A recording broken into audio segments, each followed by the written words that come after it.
The radio hissed, then a voice broke through. Steady, controlled, but underneath it was the unmistakable weight of a man staring death in the face. Any aircraft. Any aircraft. This is SEAL Team 6, call sign Trident 11. We are surrounded by 200 hostiles. Ammo is gone. We have casualties. If someone doesn't respond right now, we are finished. Major Emily Hayes was cruising at 40,000 feet above a sector that didn't exist on any government map. Third sortie of the day. Fuel gauge reading 12 minutes to bingo, the hard cutoff where she'd have to turn back or risk going down over enemy ground. 12 minutes. Below, somewhere in that broken wilderness, 12 Navy SEALs were about to be wiped out. She pressed the transmit button. Trident 11, this is Hog 27. I copy. I am 4 minutes out. State your condition. Hog 27, narrow valley, 50 meters wide, enemies on 3 sides. 200 fighters with RPGs and heavy guns. 4 casualties, 2 critical. Less than 100 rounds left between us. Emily's brain ran the numbers instantly. A 50-meter valley. 200 fighters. 12 men running out of time. She shoved the stick forward, and the Warthog tilted its nose toward the earth. Major Emily Hayes, 28 years old, 6 years flying the A-10 Thunderbolt II, over 800 combat hours across 3 deployments to places that didn't appear on any map. The A-10, the Warthog, was not a beautiful machine. It was built around one thing, the GAU-8 Avenger cannon, a 7-barrel monster spitting depleted uranium at 3,900 rounds per minute. Engines, armor, wings, all of it existed just to get that gun into the fight. And Emily Hayes was among the finest pilots alive who knew how to use it. She dove from 40,000 feet, scanning the jagged terrain below, mountains like broken walls, valleys like dark serpents. Then she spotted it, a thin thread of orange smoke rising from a valley so narrow that sunlight barely touched the ground between its walls. Ares Control, this is Hog 27. Requesting clearance for danger close fire support. Cleared hot, Hog 27. That valley is unmapped. Severe hazards. Bingo fuel in 12 minutes. Finish quick. Roger. Diving in. At 12,000 feet, the valley opened into full view, and it was worse than she had imagined. Barely 50 meters wide, sheer cliff faces hundreds of feet tall, rock spires jutting skyward like nature's own air defenses. The enemy had chosen a perfect kill box, a place where air support was supposed to be impossible. Supposed to be. Trident 11, I have eyes on your smoke. Get flat on the deck. Striking East Ridge first. Cleared hot? Cleared hot. Do it.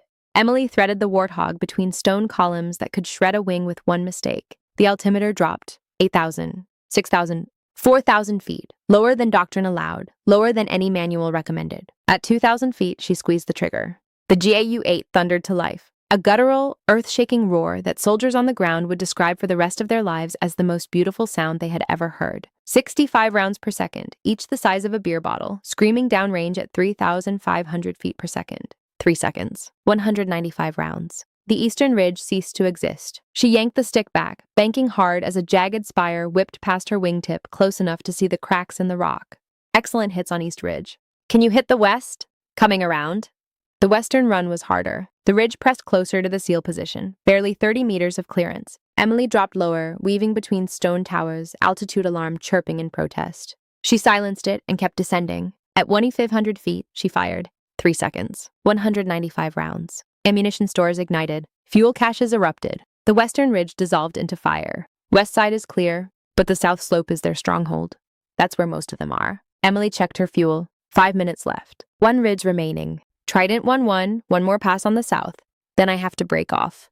Make it count. Break them there and we walk out of here. She came in from the north, not from above, but from inside the valley itself. 350 knots through a canyon, barely wide enough for her wings.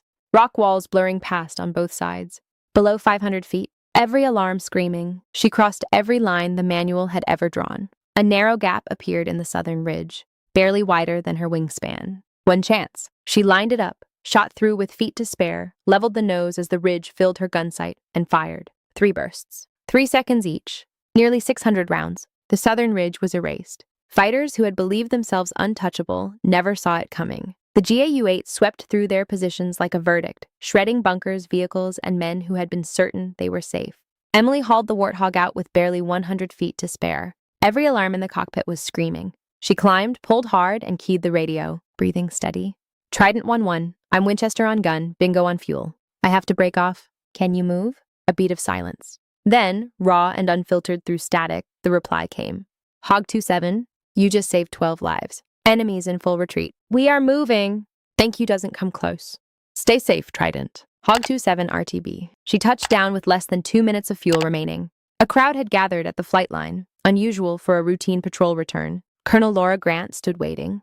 Her crew chief, Master Sergeant Vega, was staring at the airframe like it had broken the laws of physics. "Ma'am," Vega said quietly, "a full structural inspection is required. Radio chatter suggested you flew through terrain that should have taken both wings off. The Warthog's tough, Sergeant. It's built to take ground fire, not to thread stone canyons at 400 knots. Colonel Grant stepped forward. "Major Hayes, that was the most aggressive close air support flying I have ever heard on a radio net. I don't know whether to recommend you for a medal or a psychiatric evaluation. Both might be appropriate, ma'am." Grant almost smiled. "They may be." 3 hours later, 12 men in full kit walked into the ready room. They moved with the quiet economy of people who have learned to conserve everything until the moment when everything is required at once. Their leader stopped in front of Emily and extended a hand. "Lieutenant Commander Ryan Blake, SEAL Team 6. My men wanted to meet the pilot who brought us out today." Blake spoke quietly. "We heard you flying that canyon from the ground. We heard your engines echo off the walls while we were flat on the rock beneath you." He paused. "That was the wildest, most incredible flying any of us have ever seen." Then he reached into his vest and produced a gold trident pin, the symbol of naval special warfare. "This is from all 12 of us. You earned it." "I can't," Emily said. "I'm not a SEAL. I didn't earn it the way you did." "No," Blake said. "But you saved SEALs when no one else could. You flew into terrain that should have killed you to bring us back." He held the pin steady. "That makes you family." Emily accepted it. Her hands were not quite steady. "One more thing," Blake said, glancing at his men. "We gave you a call sign." The whole team agreed. From across the room, one of the SEALs spoke up. "Valkyrie," Emily repeated it softly. "Valkyrie, you dropped from the sky like something out of legend," he said. "And you chose life for us instead of death." That's exactly what Valkyries do.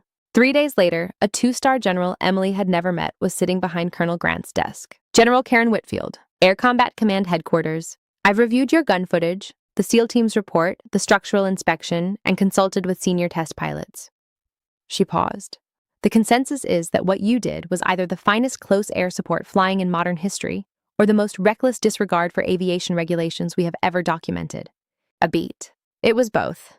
Whitfield rose and stepped around the desk. "You violated 17 regulations. You flew at altitudes the manual explicitly forbids. You bent that jet in ways it was never designed to handle." She stopped in front of Emily. "You also saved 12 Navy SEALs from certain death and proved what this aircraft can do in the hands of a pilot willing to go all the way." She reached forward. "Major Hayes, you are being awarded the Air Force Cross for extraordinary heroism, and you are being promoted and reassigned to the A-10 Weapons School at Nellis to teach the next generation of Warthog pilots what close air support really means when doctrine isn't enough."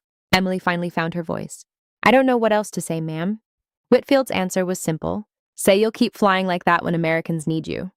6 months later, Major Emily Hayes stood before a classroom of combat veteran A-10 pilots at Nellis. She pressed play on the gun camera footage. The room went completely silent. They watched the dive, the threading between stone spires, the final run, through the valley floor, below 500 feet, through a gap barely wider than the wings. When the feed stopped, nobody spoke. "This mission violated 17 regulations," Emily said. "By every standard, it should have ended in failure." She looked around the room. 12 SEALs are alive because someone decided the standard wasn't the final answer. A hand went up. "Ma'am, how did you know you could get through that terrain?" "I didn't know for certain. I made the best judgment I could, then trusted my training and my aircraft." "What if you'd been wrong?" "Then I would have died, and 12 SEALs would have died with me." A pause. "But the alternative was watching them die while I circled safely overhead. That was not acceptable." She looked at every face in the room.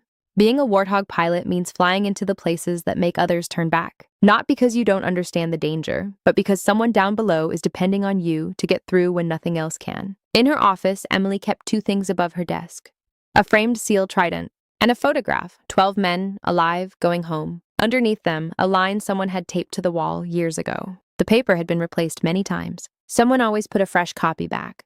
It read, "Courage is not the absence of fear. It is the judgment that something else matters more." And below it, in handwriting that nobody claimed, or Valkyrie. Somewhere overhead, the Warthog still flies.